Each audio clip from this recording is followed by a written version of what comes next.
नमस्कार आउ गोटे नुआ मिनी ब्लॉग रे आपण समस्त को स्वागत। नवरात्रि माहौल रे घरर पूजा बाकी सब काम सारी गोटे जगह को बाहरी आसी।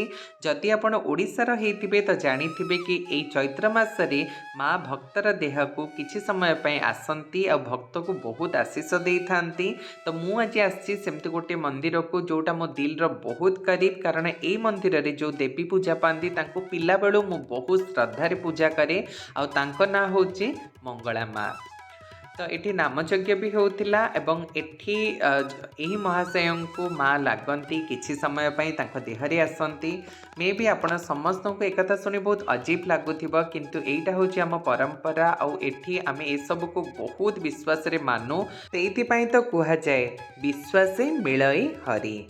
यही सब फंक्शन सरिबा परे समस्ते एठी प्रसाद सेवन करुचंती। तो देखा आउ गोटे नुआ मिनी ब्लॉग रे, सेठी पर्यंत जय जगन्नाथ।